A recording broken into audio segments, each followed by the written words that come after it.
আসসালামু আলাইকুম।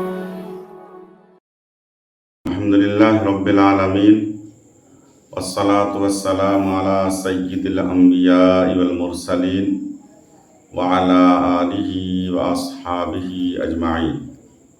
আম্মা বা'দ, ফাআউযু বিল্লাহি মিনাশ শাইতানির রাজীম। বিসমিল্লাহির রহমানির রহিম। লান ইয়ানালাল্লাহা লুহুমুহা ওয়ালা দিমাউহা ওয়ালাকিন ইয়ানালুহুত তাকওয়া মিনকুম ইলা আখিরিল আয়াহ। ওয়া ক্বালা তাবারাকা ওয়া তাআলা বিসমিল্লাহির রহমানির রহিম ফাসাল্লি লিরাব্বিকা ওয়ানহার। সাদাকাল্লাহুল আলিয়্যুল আযীম। সম্মানিত সুধী, আজকের এই পর্বে আমরা কোরবানি সম্বন্ধে জরুরি কিছু মাসাইল আলোচনা করতে চাইছি। কোরবানি মানে ত্যাগ, তিতিক্ষা, উৎসর্গ করা। আল্লাহর নামে কিছু কোরবানি দেওয়া, উৎসর্গ করে দেওয়া, চাই সে শস্য ফসল হোক, চাই কোনো জানোয়ার বা পশু হোক, চাই নিজের আত্মত্যাগ বা বলিদান হোক, সবটাই কোরবানির আওতায় আসে। সেই মর্মে জিলহজ মাসের 10 তারিখে হযরত ইব্রাহিম আলা নবিয়িনা আলাইহিস সালাতু ওয়াস সালামকে আল্লাহ তাবারক তাআলা পরীক্ষা স্বরূপ ইসমাঈল আলাইহিস সালাতু ওয়াস সালামকে জবাহ করার কথা বলেছিলেন, নির্দেশ দিয়েছিলেন। ইন্নী আরা ফিল মানাম আন্নী আযবাহুকা ফানজুর মাযা তারা। ক্বালা ইয়া আবাতি ফাআল মা তু'মার সাতাজিদুনি ইনশাআল্লাহু মিনাস সাবিরিন। যখন পিতা এবং পুত্র উভয় সহমত পোষণ করল, ফালাম্মা আসলামা ওয়া তাল্লাহু লিল জাবিন ওয়া নাদাইনাহু আন ইয়া ইব্রাহিম ক্বাদ সাদ্দাকতা রুইয়া ইন্না কাযালিকা নাজজিল মুহসিনিন।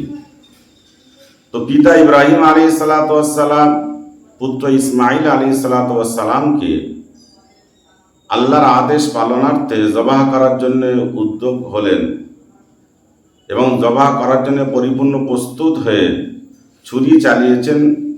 আল্লাহ তাবারক তাআলা ইব্রাহিমকে আওয়াজ দিয়ে বললেন, হে ইব্রাহিম, তুমি পরীক্ষায় পাশ করেছ, তোমার ছেলেকে আমি কোরবানি হতে দেইনি, তার পরিবর্তে একটা পশু কোরবানি হয়েছে। আজকে এবং কিয়ামত পর্যন্ত যত মুসলমান আসবে সবার জন্যে, যারা ইব্রাহিম আলাইহিস সালাতু ওয়াস সালামের মিল্লাত বা দ্বীন ইসলামকে ফলো করে, সবাইকে সেই পশু কোরবানি দেওয়া শুকরিয়াতান ওয়াজিব। বিশেষত ইসলাম ধর্মে দীক্ষিত, ইব্রাহিমী ধর্মে যারা প্রথম থেকে আছেন, তারা এই রীতিনীতি মেনে আসছিলেন। উম্মতে মুহাম্মাদি জনাব রাসূলুল্লাহ সাল্লাল্লাহু আলাইহি সাল্লামের উম্মতের জন্য যারা মালিকে নিসাব, যাদের উপরে সদকায়ে ফিতর ওয়াজিব, তাদের উপরে কোরবানি ওয়াজিব। আর কোরবানি করার জন্য কিছু শর্ত আছে, কোরবানি করতে গেলে কিছু মাসলা মাসাইলের প্রয়োজন আছে। সব মাসলা তো একসাথে বলা সম্ভব হবে না, কিন্তু অতি প্রয়োজনীয় এবং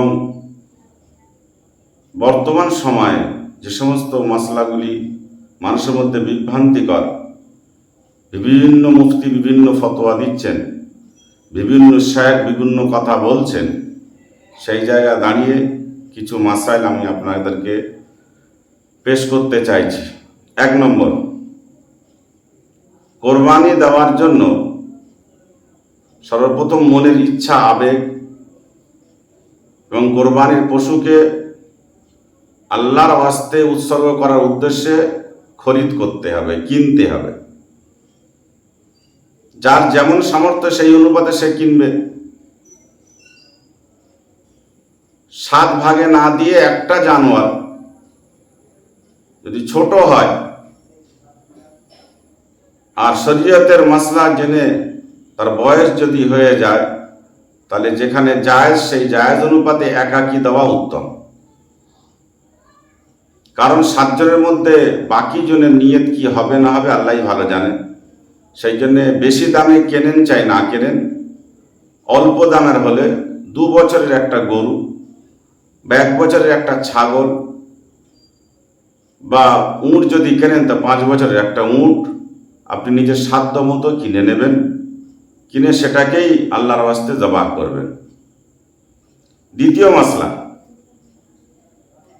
উট, গরু, মহিষ, ছাগল যাই কেনেন না কেন, কেনার সময় যদি আপনি নিয়ত করেন যে এর মধ্যে শরিক করব, তাহলে আপনি অন্য কাউকে শরিক করতে পারবেন। আর যদি কেনার সময় এটাই আপনার নিয়ত থাকে যে আমি একাকই দেব, তাহলে কিনে নিয়ে এসে বাড়িতে আনার পরে আর অন্য কাউকে শরিক করতে পারবেন না। তৃতীয় মাসলা, বাড়ির যে পশু বা পালিত পশু, গবাদি পশু আপনি লালিত পালিত করে দীর্ঘদিন ধরে নিজের কাছে রেখেছেন, সেটাকেই আপনি জবাহ করতে চাচ্ছেন বা কোরবানি দিতে চাচ্ছেন, তার সমস্ত নিয়ম কানুন জিলহজ মাসের চাঁদ দেখার পর থেকে শুরু হবে। সেই জন্য যদি কেউ জবাহ করতে চায় বা জবাহ দেওয়ার জন্য নিয়ত করে, সেটাকে জিলহজ মাসের 1ম তারিখ থেকে সেই সমস্ত নিয়ম মেনে তারপরে জবাহ করতে বলা হয়। তৃতীয় মাসলা, কোরবানি দাতা যিনি কোরবানি দিচ্ছেন, যার উপরে কোরবানি ওয়াজিব, জিলহজ মাসের চাঁদ দেখা মাত্রই তার জন্য দাড়ি, গোঁফ, নখ, চুল এগুলো কাটা মাকরুহ। চতুর্থ মাসলা, কোরবানি নিজে হাতে করা মুস্তাহাব। যদি নিজে জবাহ করতে না জানি, অন্য কেউ যদি জবাহ করে সেখানে দাঁড়িয়ে থাকা ভালো। যদি নারী হন পর্দার আড়ালে থাকবেন, যদি পুরুষ হন সামনাসামনি থাকবেন। আমাদের দেশে কোরবানির প্রচলন খুবই কম। আমরা মনে করি কোরবানি একটা ভাগ দিলে আদায় হয়ে যাবে। ঠিকই আছে, একটা ভাগ দিলে আদায় হবে, কিন্তু কোরবানির দিনে কোরবানির থেকে বেশি আফজল বা উত্তম আমল আল্লাহর কাছে কিছু নয়। যেখানে আমি ওয়াজিব আদায় করছি, সেখানে নফল হিসাবে আমি বহু কোরবানি করতে পারি। এই কোরবানির 3 দিনে অন্যান্য ইবাদতের থেকে কোরবানি করাটাই বেশি আফজল বা উত্তম বলা হয়েছে। সেজন্যে যাদেরকে আল্লাহ সামর্থ্য দিয়েছে, যাদেরকে আল্লাহ অর্থ দিয়েছে, তারা শুধুমাত্র ওয়াজিবটাকে ধরে না রেখে আরও অন্যান্য কোরবানি বেশি বেশি করে, নফল কোরবানি, সদকায়ে জারিয়া হিসাবে, ইসালে সওয়াবের নাম করে, মানে আত্মীয় স্বজনদেরকে সওয়াব পৌঁছানোর উদ্দেশ্যে, নবীজিকে তার সওয়াব সেখানে পৌঁছে দেওয়ার উদ্দেশ্যে, তার মহব্বতে কোরবানি করা যেতে পারে। এ সমস্ত কোরবানিগুলো নফলের খাতায় যাবে। সে সমস্ত কোরবানির সওয়াব সে নিজেও নিতে পারে, অপরকে দিতেও পারে।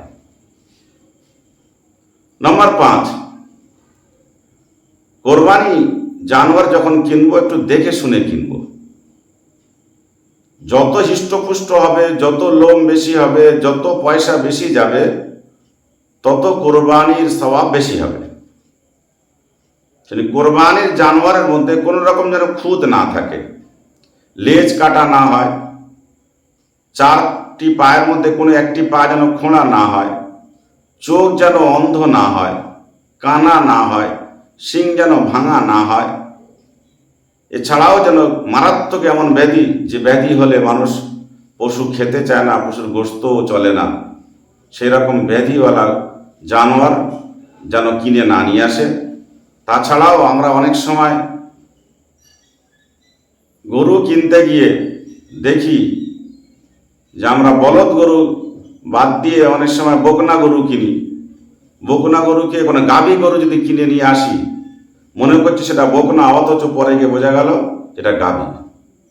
তো জানা সত্ত্বেও, বোঝা সত্ত্বেও গাভী গরুকে নিজে হাতে কোরবানি করাটা ঠিক নয়। সেই জন্যে কোরবানি করার আগে আমাকে জেনে বুঝে নিতে হবে এই গরুটি গাভী আছে কিনা, পেটে বাচ্চা আছে কিনা। নম্বর 6, যেদিন কোরবানি আমরা দিচ্ছি, চাই 10 তারিখ হোক, চাই 11 তারিখ হোক, চাই 12 তারিখ হোক, কোরবানি দেওয়ার সময় আমরা কোরবানিটাকে মানুষের স্বার্থে এবং সবাইকে পৌঁছে দেওয়ার উদ্দেশ্যে 3টি ভাগ করব। 3টি ভাগ করা মুস্তাহাব। কিন্তু যদি কোনো ব্যক্তি কোনো ভাগ না করে পুরোটাই যদি রেখে দেয়, রাখতে পারে। যদি কেউ দেখা যাচ্ছে সেখানে কিছু অংশ আত্মীয় স্বজন থেকে এদিকে এলো, ফকির মিসকিনের কোনো অংশ নিজের বাড়িতে রয়ে গেল, এই ধরনের কম বেশি যদি হয়ে যায়, এতে এমন মারাত্মক কোনো দোষ বা সুদ বা ঘুষ, কোনো অন্যায়, কোনো হারাম হবে না। অনেকে মনে করেন যে এই অংশের গোশ ওই অংশে গেলে বা ওই অংশের গোশ এই অংশে চলে এলে সে গোশটা হারাম হয়ে যায়, সে গোশটা নাজায়েজ হয়ে যায়, খাওয়া চলে না। এটা মোটেই ঠিক নয়। নম্বর 7, পাড়াতে বা গ্রামগঞ্জে দেখা গিয়েছে পুরো ফ্যামিলির সমস্ত গোশ এবং পুরো পাড়ার মহল্লার সমস্ত গোশ একত্রিত করে সেই গোশগুলোকে বিভিন্ন বাড়িতে পাঠিয়ে দেওয়া, যারা কোরবানি দেয়নি, যারা দিয়েছে সবাইকে দেওয়া হয়। এইভাবে একত্রিত করে তারপরে সবাইকে বন্টন করা, এটা শরীয়তসম্মতভাবে খুব সাবধানের সাথে করতে হবে। কারণ তার মধ্যে যদি কোনো ওসিয়তের গোশ থেকে থাকে, ওই গোশটি খাওয়া চলবে না। যদি কোনো মানতের গোশ থেকে থাকে, ওই গোশটি খাওয়া চলবে না। তাছাড়াও সিম্পল যদি কোরবানির গোশত হয়ে থাকে, কোরবানির গোশত বড় লোক খেতে পারে, গরিব লোক খেতে পারে। কোরবানির গোশত সবাই ব্যবহার করতে পারে, তাকে সম্মানের সাথে সাদরে গ্রহণ করতে পারে। সেই জন্যে যখনই আমরা একত্রিত করব গোশ, সবাইকে বলে দেবো, ভাই এখানে কোনো রকম মানতের গোশ আর ওসিয়তের গোশ যেন এর মধ্যে কেউ না দেয়। তাহলে সেক্ষেত্রে আপনি বাড়ির প্রত্যেকটি ফ্যামিলি মেম্বারদেরকে দিতে পারেন, বা ফ্যামিলি ওয়াইজ সবাইকে 500 হোক 1 কিলো হোক বাড়িতে বাড়িতে পৌঁছে দিতে পারেন। নম্বর 8, কোরবানি আমরা শুধু মনে করি 10 তারিখেই করতে হয়, তা নয়। কোরবানি 11 তারিখেও করা যায়, 12 তারিখেও করা যায়। এই দুটো দিন কোরবানি আমরা করব। কোরবানির প্রচলন হিসেবে আমরা 10 তারিখেই করে সমস্ত জিনিসটাকে আমরা নিজের মতো করে চলার চেষ্টা করি, পরিবেশটাকে এমনভাবে সাজাই যাতে করে মানুষ মনে করে যে একদিনই মনে হচ্ছে কোরবানি। কিন্তু কোরবানির আসল দিন হচ্ছে 3 দিন, 10ই জিলহিজ্জা, 11ই জিলহিজ্জা আর 12ই জিলহিজ্জা। 12ই জিলহিজ্জার সূর্যাস্ত যাওয়ার আগ পর্যন্ত কোরবানি চলবে। তবে হ্যাঁ, তাকবীরে তাশরিক, আল্লাহু আকবার, আল্লাহু আকবার, লা ইলাহা ইল্লাল্লাহ, আল্লাহু আকবার, আল্লাহু আকবার, ওয়ালিল্লাহিল হামদ, এটা 9ই জিলহজ ফজর থেকে নিয়ে 13ই জিলহজ আসর পর্যন্ত পড়তে হয়। প্রত্যেক ফরজ নামাজের পরে পুরুষ মহিলা সবাই পড়বে। একাকী নামাজ পড়লেও পড়তে হবে, জামাতের সাথে পড়লেও পড়তে হবে, একবার করে পড়তে হবে। তো পুরুষেরা উচ্চ স্বরে পড়বে, মহিলারা নিম্ন স্বরে পড়বে। নম্বর 8, কোরবানি করার পরে কোরবানির চামড়াটা, কোরবানির পশুর অন্যান্য জিনিস যেগুলো, সেগুলো সব সদকা করতে হয়। চামড়া যদি নিজের কাজে ব্যবহার করতে চায় করতে পারে, কিন্তু চামড়াটাকে যখন বিক্রি করবে, সেটা যখন অর্থে পরিণত হবে, সেই অর্থ কোরবানি দাতা ব্যবহার করতে পারবে না। সে অর্থ টোটালটাই গরিব মিসকিনের প্রাপ্য এবং এটাকে সদকা করা ওয়াজিব বলা হয়। সেই জন্য চামড়ার পয়সা বা অন্যান্য যা কিছু সেইগুলো নিয়ে আমরা গরিব মিসকিনকে সদকা করে দেব। যেহেতু এই কোরবানির গোশত আল্লাহ তাআলা আমাদেরকে দিয়েছেন মেহমানদারি স্বরূপ, আমরা সেগুলো খাবো, আমরা ব্যবহার করব। আর কোরবানির মাংস নিজে খাবো, অপরকে দেব, এবং সবাই যেন স্বাচ্ছন্দ্যে সানন্দে যেন গ্রহণ করতে পারে আর এই উৎসবটাকে পালন করতে পারে, তার জন্য আমরা সবার বাড়িতে পৌঁছে দেওয়ার চেষ্টা করব। এটা হচ্ছে ইসলামের কালচার, এটাই হচ্ছে ইসলামের সৌন্দর্য। এবং নিজে খুশি আনন্দ উপভোগ করব, অপরকেও খুশির জোয়ার আনিয়ে দেব, তার জন্য আমরা সবাই সচেষ্ট থাকব। নম্বর 9, কোরবানি করতে গিয়ে যদি কোনো রকমভাবে খাবার নিয়ত হয় বা লোভ আসে, বা সেটাকে আল্লাহর জন্য না হয়ে যদি অন্য কারোর জন্য জবাই হয়ে যায়, তাহলে কিন্তু কোরবানি মোটেই হলো না। এই কোরবানি খালিস আল্লাহর জন্য করতে হবে। আল্লাহ তাআলা কোরবানির রক্ত দেখেন না, মাংস দেখেন না। যখন বিসমিল্লাহ আল্লাহু আকবার বলে ছুরি চালানো হয়, তখন আল্লাহ তাআলা কোরবানি দাতার অন্তর দেখেন। ওয়ালাকিন ইয়ানালু তাকওয়া মিনকুম, অন্তরের ভীরুতা, অন্তরের ইখলাস, অন্তরের নিষ্ঠা, অন্তরের কাইফিয়ত বা অবস্থা আল্লাহ তাআলা উপলব্ধি করেন, তার উপরে নির্ভর করে কোরবানিটা কবুল হয়। তো কোরবানি আল্লাহ তাআলা কবুল করলেও সেই আমাদেরকে খাওয়ার জন্য অনুমতি দিয়েছেন, কবুল না করলেও খাওয়ার জন্য বলেছেন। আল্লাহর পক্ষ থেকে আমাদের মেহমানদারি করা হয়, সেই জন্য এই গোশগুলোকে সম্মান করা, এই গোশগুলোকে নিজে ভক্ষণ করা আর নিজে খাবো, ওই জন্য করে 3 দিন অন্যান্য জানোয়ার, অন্যান্য কিছু জবাই করা মকরু বলা হয়েছে, চলবে না। আপনার বাড়িতে যখন কোরবানির গোশত আছে, আপনি গোশত দিয়ে নিজে খান, মেহমানদের মেহমানদারি করেন। হ্যাঁ, কোনো মাজুর ব্যক্তি আছে, কোনো অসুস্থ ব্যক্তি আছে, কোনো দেখা যাচ্ছে একেবারে অক্ষম ব্যক্তি যিনি কোরবানির গোশত খেতে পারেন না, তার ক্ষেত্রে আপনি হাঁস মুরগি বা অন্য কিছু জবাই করে দিতে পারেন। শুধুমাত্র একেবারেই অপারগ ব্যক্তির জন্য, অক্ষম ব্যক্তির জন্য, এবং তার রোগ বেড়ে যাবে, ডাক্তার বলেছে কোনো মতেই এই কোরবানির গোশত চলবে না, সেক্ষেত্রে আপনি অন্য পশু বা অন্য জানোয়ার বা অন্য হাঁস মুরগি জবাই করে তাকে খাওয়াতে পারেন। নম্বর 10, কোরবানি করার পরে কোরবানির সংক্রান্ত যাবতীয় বিষয়গুলোকে খতিয়ে দেখা, বিশেষ করে যখন আমরা ভাগে দেব তখন যেন পুরো হিসাবটা যেন কাঁটায় কাঁটায় হয়। ভাগে দেওয়ার ক্ষেত্রে যে যেমন হারে টাকা দিয়েছে তেমনভাবে তার গোশত যেন বন্টন হয়। আর যদি নাম দেওয়ার ক্ষেত্রে আসে তখন নাম তো আর ভাগ করা যায় না, অর্ধেক হয় না, পৌনে হয় না, সেগুলো ফুলফিল নামগুলো যে যার মতো দেবে। যেখানে আপনার পৌনে বা অর্ধেক হচ্ছে সেই নামগুলো দেখা যায় সবাই সম্মিলিতভাবে একটা যৌথ নাম, যুগ্ম নাম দেবে। ধরে নেন 3 জন ব্যক্তি একটা জানোয়ার কিনেছে, তো 3 জনের 2টো করে নাম আপনার হলো 6টা নাম, আর একটা নাম সে কে দেবে? সবার অংশ তার মধ্যে আছে, ওই একটা নাম সাজায় সবাই সম্মিলিতভাবে যুগ্ম একটা নাম নবী সাল্লাল্লাহু আলাইহি ওয়াসাল্লাম নামে দিয়ে দিতে পারে। এইভাবে আপনার টাকা অনুপাতে, অংশ অনুপাতে আপনার গোশতটাকে ভাগ করতে হবে। কিন্তু নাম দেওয়ার ক্ষেত্রে আপনি পরিপূর্ণ নাম পাবেন, কিন্তু যদি কোনো একটা অংশতে সবাইয়ের হিস্সা থাকে, সেই জায়গায় ওই নামটা কিন্তু সবাইয়ের রায় নিয়ে, মত নিয়ে কোনো একটা যুগ্ম নাম দিতে হবে, যেটা নফল আকারের হবে এবং সেই সওয়াবটা তার পৌঁছে যাবে। সেই জন্য করে আমরা ভাগে কোরবানি যদি দিই তাহলে একান্তভাবে মনে রাখবো যেন আমাদের হিসাবপত্র খুব সংযতভাবে হয় এবং বন্টনও যেন সংযতভাবে হয়। তাছাড়াও যদি আল্লাহ ক্ষমতা দেয়, একাকী দেওয়াটাই ভালো, যেটা প্রথমেই বলেছি। সেই জন্যে আগামী কোরবানি আমাদের সামনে আগত প্রায়, এবং কোরবানির দিনগুলোতে আমরা খুবই সংযতভাবে কোরবানি করব। যে দেশে বাস করি সে দেশের অন্যান্য সম্প্রদায়ের মানুষের মনে যেন আঘাত না আসে, কারণ গরু অন্য সম্প্রদায়ের জন্য এখন মাতা, অন্য সম্প্রদায়ে তারা নিজেদের পূজা অর্চনা তাকে করে থাকে, অনেক ভক্তি করে থাকে, এবং সেই ক্ষেত্রে যেন তাদের মনে আঘাত না আসে। জবাই করবে একটু আড়াল করে জবাই করব, এবং গোশত নিয়ে যাব সবাই একটু আড়াল করে এবং খুবই সংযতের সাথে, যেন আমি ওই জায়গায় থাকলে আমার মনে যেমন দাগ কাটতো, আমি যখন করবো তখন আমার অন্য ভাইয়ের মনে যেন দাগ না কাটে, সেই কর্মকাণ্ড যেন আমার দ্বারা না হয়।